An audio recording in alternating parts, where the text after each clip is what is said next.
Ciao friends! In this video I want to introduce a visual representation of the filter context. Yes, this video is not going to be just another explanation of the filter context. The goal is to provide you a different perspective, a different point of view about how do you represent the filter context and how do you plan the writing of your DAX calculation by figuring out what is the target filter context you want to obtain, starting from an initial filter context, by using two different visual representations, trying to analyze the differences between the starting point and the target that you have, and writing the lower amount of code needed in a calculus statement to obtain the result that you want.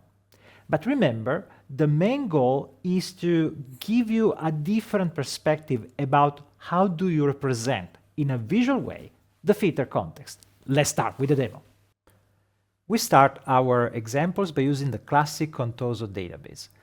In this report, in this first report, we have the sales amount by product brand, product color, and customer country. In the first step, we just want to analyze what is the filter context for each cell, and later on we will perform changes to the filter context by executing some calculation in DAX. Our goal is to understand how this works from a visual point of view. And so let's consider each cell of this report. So if you look at this report, each cell has a different filter context. And in this filter context, the sales amount measure is evaluated because the filter context is different. But what is the filter context? So let's try to analyze this cell, the cell that I highlighted here. This cell is the value of sales amount for the products that are blue in Contoso, so blue Contoso in 2019. So these are the three filters, plus we have also the filter for the customer country. Now, you see that at the bottom I created this filter context, which is the graphical representation of the filter context, because remember, a filter is a table, which means that even though we have a single filter for the product brand that we represented here as a Contoso, this is actually a table that has one column and one value in the filter context. A filter is a table. And so we can continue representing all the attributes that are applied to the set that we highlighted. For example, the product color is another filter, so it's another table. And the year 2019 is another table with another filter, in this case a single value 2019 for the column product date year. Now, when we look at the slicer, you see that the slicer has two selections. We have Canada and the United States. Now, in this case, the corresponding filter context is a table that has two rows, two values, Canada and the United States. Every filter has only the unique values that exist in the filter for that filter. So in case we have described a filter with a different technique that included unique values, the filter context always has only unique values, typically.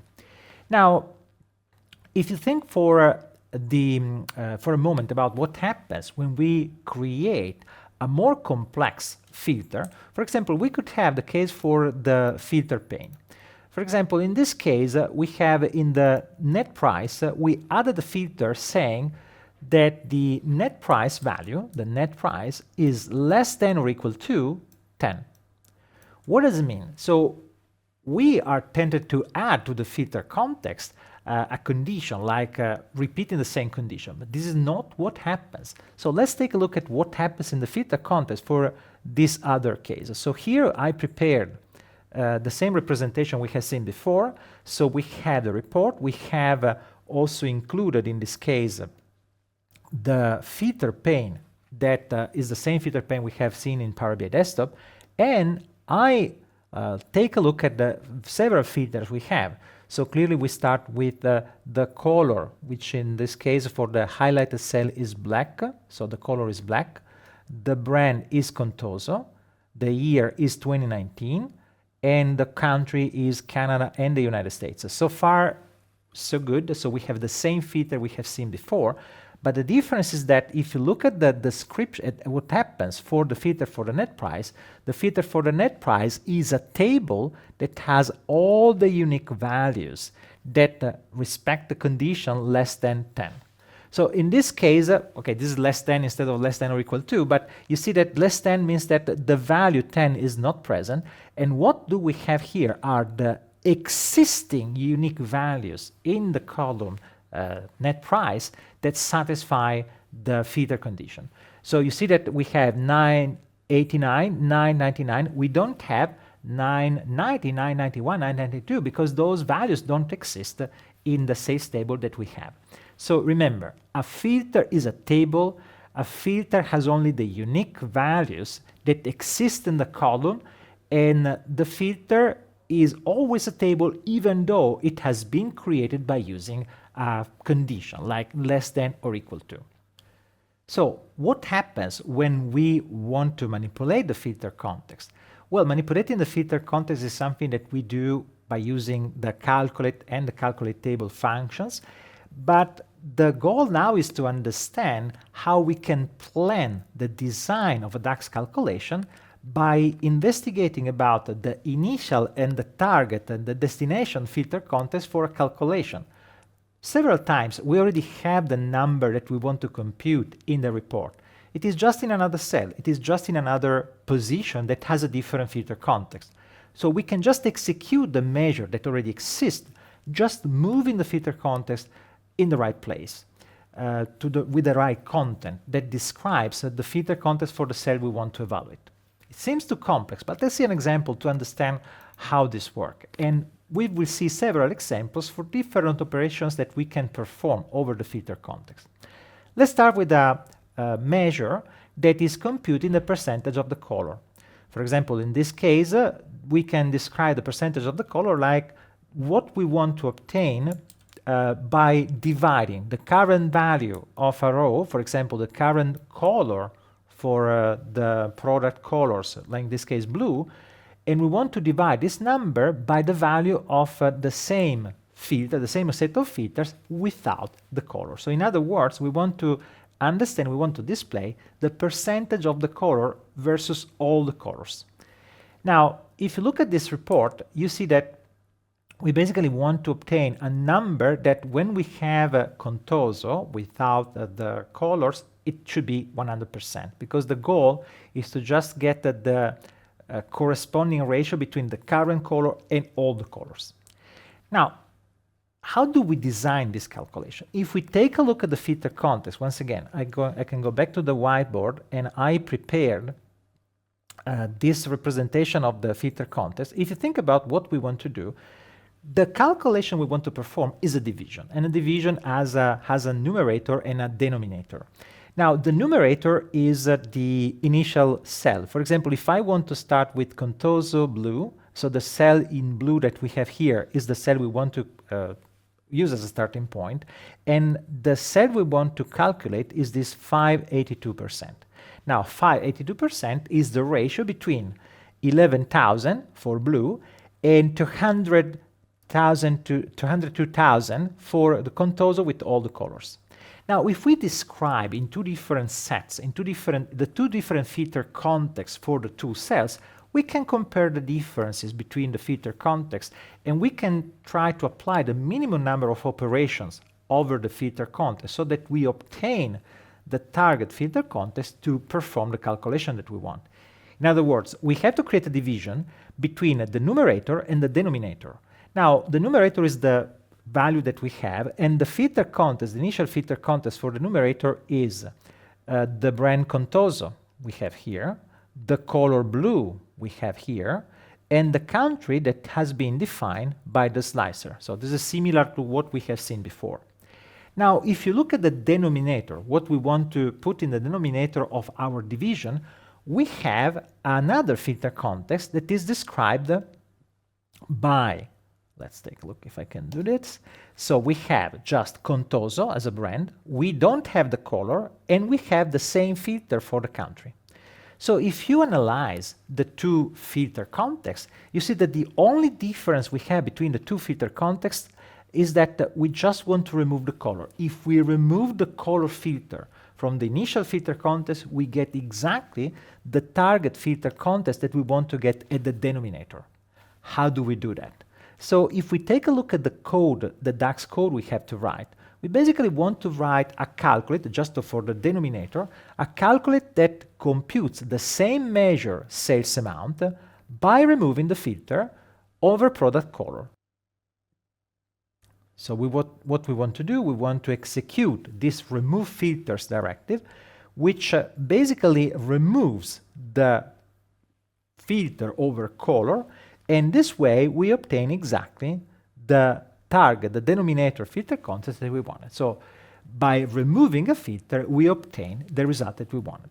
So if I go back to the definition of the measure in the report, so if I look at the percentage of color that I define, the percentage of color is a division between sales amount and sales all colors, and sales all colors is the definition, is defined by using the same calculate that we have seen on the whiteboard. So we basically compute the sales amount, removing the filter from product color. But once again, it's important to understand that we didn't execute any calculation until we prepared the target filter context. And so by comparing the two filter contexts, we could have decided what was the operation to do over the filter context. Let's see another example. Let's say that we want to create this report where we want to compute the sales of a single brand, sales of Contoso brand. So in a report where we have the product color in the rows, the sales amount shows the sales amount color by color, but the sales Contoso should add a filter that only filters those products that also belong to the Contoso brand, keeping the other filters that we have in the filter context. So how do we write this? Once again, we can go to the whiteboard where I prepared a definition of the measure that implements this calculation. But before looking at the measure, let's think about what is the initial filter context and what is the target filter context. The initial filter context only has one filter, the color blue. And this is the same filter context for both sales amount and sales Contoso measures, because a measure has the same filter context of another measure if there are no other columns that impact the matrix in this case. Now, my calculate statement only has to add another filter, and in this case, by writing product brand equal Contoso, what happens is that the condition that we wrote in calculate actually creates a table. And the table, in this case, is a table that has only one value, Contoso, in a table that has only one column, brand. Now, the new filter context has two filters. One is over color and the other is over brand. And these two filters combined together produce the result that we see here, the 177,000, which is a smaller amount compared to the previous sales amount because we added a filter to the filter context. So in this case, the filter that we added to the filter context has been simply added to the filter context without touching any other existing filter. But sometimes we have to do something different. And so the example that I want to show you now is an example where we want to do a more complex calculation where for each year after 2017, we want to compare the value for that year and that country and that product brand with the same value in 2017. So in other words, we define that 2017 is like a benchmark and we want to compare all the following years with 2017. Now, if you think about this, the solution that we see in the report says that the value for example, Canada in 2018 is 96.45% of 2017. So basically, we're comparing this value with this other value. Same for United States. So if you look at the value for the United States in 2018 has more than 1 million, but in 2017, the value was 837,000, which means that in 2018, this was 129% of our benchmark year. So that's the idea of the KPI. We just want to do a division. And once again, we have a division between a numerator, which is the current filter context, the current cell, and the denominator, which is the value, the corresponding value in 2017. Let's take a look at the whiteboard once again to see how this can be represented graphically. So if you look at the calculation we want to compute, and let's ignore for a moment the second part. So we have this situation where the starting point, the numerator, has two filters. The year is it's 2018, and the country is United States. So these are the two filters that we have in this cell. And if you look at the denominator, it's very similar, but there is a difference because the country is the same, United States, but the year is different because it's 2017. So we want to actually replace one existing filter, year 2018, with another filter, year 2018. So year 2018 is the existing filter, initial filter. We want to replace with 2017, which is our benchmark for the denominator. So once again, the calculation we have to create, the benchmark definition, if we take a look at the definition of the measure, is a division between sales amount and sales 2017. So sales 2017 is the definition of the measure that will compute the value in the denominator. So if we take a look at this definition that I copied in the whiteboard, this calculus statement is basically, let me highlight this again. So this calculus statement is the definition of sales 2017. Well, this definition performs the following changes to the filter context. It's very similar to what we have seen before because actually we are adding a filter. So this date year 2017 is creating a filter in the filter context which filters the year 2017, but at the same time, when a filter is applied to the filter context and an existing filter over the same column exists in the filter context, that filter is automatically removed. So when we apply a filter to the filter context, that column, the existing filter over the same column is removed automatically. And this is something you have to be careful about because if you have a complex filter that has multiple columns, just that column that you're filtering is removed from the existing filter. This is a complex condition that you can face in other more complex calculation, and this is also one reason why you should always try to filter one column at a time, just to not have to manage more complex filters, like something that we will see later. Now, at this point, because we removed the filter for the year, the existing filter for the year, the new filter has only two filters, 2017 and the United States.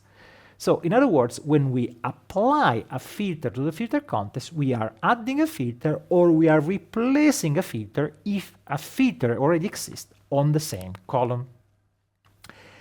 Now, what if we don't want this behavior? Because sometimes replacing the filter is good, and in this case, it was exactly what we needed.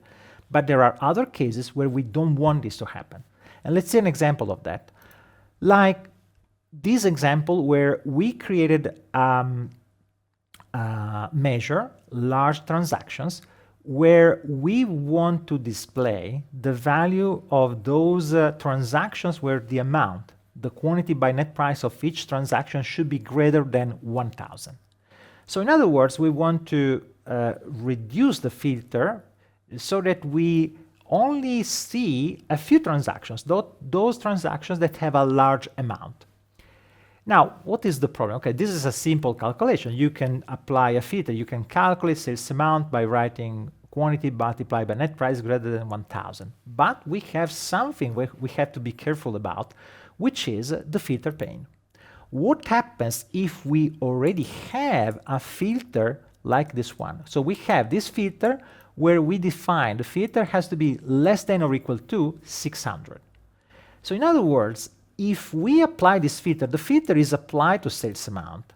We would like this filter to be applied also to large transactions, which means that we want an intersection. We want to combine the existing filter in the filter pane with the new filter of our calculation. How do we do that? And how do we manage that in the filter context? Let's take a look to the whiteboard again, where we have in the filter context, we have this definition of the measure large transaction that you see at the bottom here. So basically, this is the definition of the large transaction. You see that we have KeepFilters with the definition of the filter sales quantity multiplied by net price greater than 1000. It works, it produces the result that we want, but how does it work? Well, once again, let's start with the initial filter context. So ignore for a moment what the definition of a large transaction is. What is the initial filter context for the cell that I highlighted? We have two filters. We have a filter for Contoso brand, one table, one column, one value, and another filter for net price. Net price is just one column that has all the unique values that are less than or equal to 600. So you see that the last two values are these two values. You see that we don't have 599.98.97 just because they don't exist in our sales table, but this is something that we have seen at the beginning. Now, what happens with the new filter that we created? Well, when we create a filter using, like in this case, the condition, let's get this one right, we define this condition, sales quantity multiplies sales net price greater than 1000.